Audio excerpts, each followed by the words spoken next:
Have you wondered if a prong collar is right for you and your Dogo Argentino dog?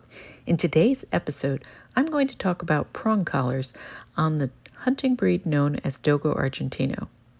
Hey, it's your girl Nicole from Dogo Argentino USA, and if you haven't already, please consider subscribing to my channel so I can make more videos that are fantastic for Dogo Argentino lovers. The purpose of this video is to provide information about the controversial prong collar. Much like dogos, who are imagined to have bad temperament based on their appearance, the prong collar is frequently judged negatively solely based on its appearance. It is my goal to provide a balanced approach regarding this communication tool. The prong collar was patented by Herm Sprenger in the late 1800s. It was popularized by Hans Tessuti in his 1942 book entitled Companion Dog Training. The purpose of the prong collar is to provide safe, practical, easy-to-use communication when used in conjunction with a structured training program. The prong collar consists of a series of U-shaped links with a flat beveled end that arches inwards towards the dog's neck, connected by a short section of flat chain link collar fed through two O-rings. One O-ring is called the live ring, and that's the ring attached to the leash. The second O-ring is called the dead ring, and it feeds the chain link through itself to the live ring. The design was crafted to evenly distribute pressure around the neck to protect from injuries to the trachea. This design was meant to emulate the way a mother would correct her pups. Prong collars are designed to create multiple, small, evenly distributed pressure points around the neck while protecting the trachea, as opposed to the unlimited pressure of a choke chain, which can damage the trachea. The smaller the links in the collar, the more harsh the correction, and the larger the links, the less harsh the correction. Prong collars can be used on any dog, large or small, including the Dogo Argentino. A recent study in Germany supports that properly fitted prong collars are very safe. 100 dogs were studied for the entirety of their lives. 50 were fitted with prong collars and 50 with choke chain collars, and these collars were used throughout the dog's entire lifetime. Each dog was dissected after death to study the effects of the collar on their necks, backs, and trachea. Of the 50 dogs that were kept on choke chains, 48 showed injuries to the trachea, necks, or back, 46 of which were trauma-based injuries, and 2 of which were genetic. Of the 50 dogs kept on prong collars, only 2 showed neck injuries, 1 of which was genetic, and 1 of which was trauma-based. Let's look into common myths about the prong collar. They look like scary torture devices. As we discussed, looks can be deceiving. Prong collars are safer than choke chains when properly used. Put one on yourself if you want to know how they feel. The tips are blunt, not sharp. Another common myth, they only work because of pain and fear. While it is true that prong collars are an aversive training method, they work because they're well designed, meaning very little pressure is needed to correct a dog. Fear is eliminated because communication is easily established, and this eliminates handler frustration and is an efficient way to communicate with the dog. The design actually protects the trachea rather than hurts it. Another common myth is that the prongs are sharp and meant to puncture skin. This is completely untrue. They are blunt. They do not puncture skin. It should only be used while doing an active training session, not left on all the time, and never ever used on a tie-out. When properly fitted, prong collars are extremely skin-friendly. Propaganda photos showing skin holes are based on incorrect use, such as an ill-fitted collar causing necrosis of the skin. This is incorrect use and is equally possible with choke chains, head leaders, body harnesses, and flat collars. Another common myth is that people sharpen the prongs. I have never personally witnessed anyone sharpening the prongs of a pinch collar. If they did so, it is no different than the abuse of any other tool, such as lifting a dog off its feet by a choke chain, which is sadly something I have seen many times in my career as a dog enthusiast. There is another myth that Dogo Argentinos on prong collars don't learn and they shut down. If that were true, the most highly trained Dogo Argentinos in the world, including competition sports dogs, police dogs, military dogs, personal protection dogs, hunting dogs, and companion dogs, wouldn't widely use this tool as part of their training regime. A dog that shuts down is more likely due to trainer error, with unfair correction being a top cause. Remember, a dog that doesn't learn is very likely the trainer's ineffective method of teaching, not the tools used to do it. There is a myth that dogs only learn with positive reinforcement, or that positive reinforcement only is the best method of learning. Dogs actually learn the best using both positive and adverse reinforcement. It is natural and normal to say yes and no in a conversation. It is also worth noting when dogs enter high arousal states, for example, dog-to-dog aggression, positive reinforcement only rarely works. There is the myth that there are kinder tools or method. Now, there are certainly different tools or method, but the kindness or cruelty of a tool or method is always based on the trainer. For example, head harnesses, which are often cited as a kinder tool, are based on the horse head bridle, and these place pressure on the delicate cheek skin, making it a simply different form of aversion tool. And then, of course, there is the thought that prong collars don't teach anything.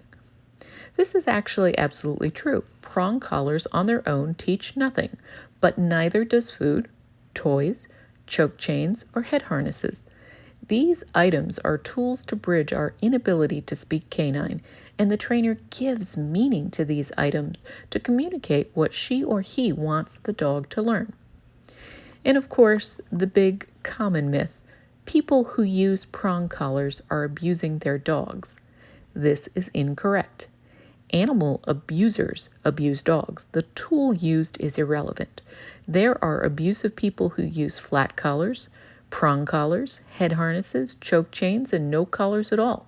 Their evil nature is responsible for abuse, not the tool that they use. Let's consider some of the pros of a prong collar. They're very safe when correctly fitted. They are an efficient communication tool when used as part of a training program. It's an easy tool for owners to understand. There's an efficient use of the handler's strength, even with large, high-drive breeds like the Dogo Argentino. The amount of pressure needed for correction is far less than other collars. The prong collar reduces neck and trachea injury far more than other types of collars. Prong collars are very durable, made of steel, which is hypoallergenic for most Dogo Argentinos, including those that suffer from terrible skin allergies. The prong collar can be custom fitted very easily by adding or subtracting links. The prong collar evenly distributes pressure around the neck. Prong collars are available in multiple sizes, multiple configurations, and multiple styles to fit the individual Dogo Argentino dog and the trainer. Let's consider some of the cons of a prong collar. They can be difficult to remove if you have manual dexterity issues, such as arthritis. Quick release options are available in this case. Prong collars can increase arousal in certain sensitive dogs. Prong collars can encourage negative judgment by bystanders, and oh good golly, can they encourage negative judgment. Prong collars can telegraph the correction to the dog before the prong collar itself fully constricts if the handler's timing is poor. A loosely fitted prong collar can 100% fail, leaving the dog off leash at a critical moment. And another con is when incorrectly worn in a constant manner, it will diminish the overall effectiveness greatly. And another con is that they're falsely assumed to be a replacement for a structured training program, which they most certainly are not, but neither is any other type of collar a replacement for a structured training program. So let's consider some of the common errors made when using prong collars. Number 1, incorrect fit. It's either too tight, it's too loose, If it's too tight, the dog is in a constant state of correction. If it's too loose, the collar itself can come apart when a correction is given, leaving the dog off leash. Another common error is incorrect neck placement. I generally see this quite frequently. The prong collar will be too low on the neck. It should properly be placed directly behind the skull, not low on the neck where the neck is more muscular. Another common error is incorrect use, thinking the prong collar alone is enough to train. It is not. Another common error is permanent wear, which makes the tool ineffective by rendering the dog largely immune, and if it's too tight, it can cause skin damage over time through necrosis. Another common error is putting the collar on incorrectly. It should not slide over the head. If it is, it's too large. It should be separated by squeezing the link ends together and fishing them through the next link, or if you have the version that is a quick connect and disconnect version, through that particular option. Let's talk about my conclusion. I want to put it out there front and center so that you know my foundation and my philosophy. And the truth is that I do not agree exclusively with positive reinforcement dog training. The power of yes in the form of positive reinforcement matters greatly, but so does the power of no in the form of adverse reinforcement. Cut off either one and you're only having half a conversation. Remember, training a Dogo Argentino is about communication, and I, for one, believe that using both positive and adverse reinforcement is the most efficient, effective, and easy way to a stress-free life with your Dogo Argentino. I do not personally believe in positive-only training for many reasons, but the main reason being it doesn't work consistently if the dog is highly aroused. Those situations are usually ones where you most require obedience to save life and limb.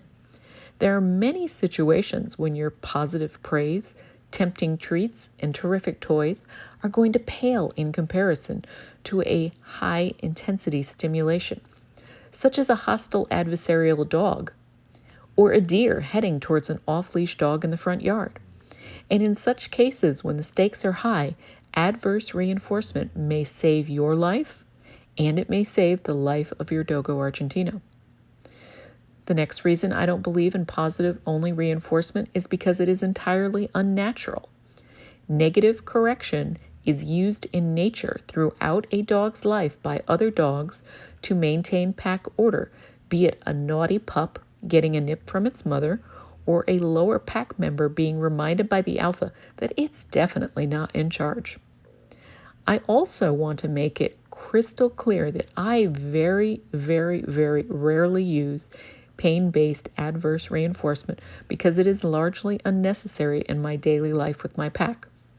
I obedience train my dogs every day. I work with my dogs every day because I am consistent in reinforcing our relationship. I very rarely ever resolve issues through what I think of as nip-based reinforcement. While adverse reinforcement is used in pack life, it is uncommon, as most corrective action actually uses ritualized violence in the form of posturing and vocalization rather than actual violence, which potentially weakens the pack's ability to hunt and can hurt the collective organism.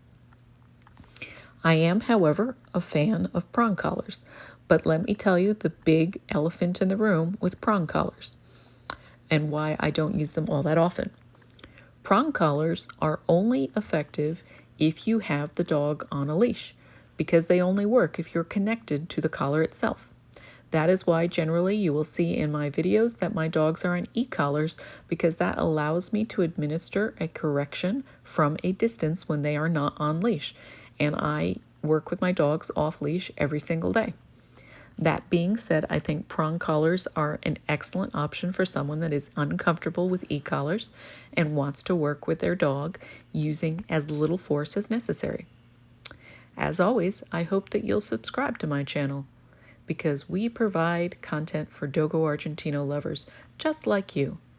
Give me a like, a comment, a share, and let me know what your thoughts are in the comments below regarding prong collars.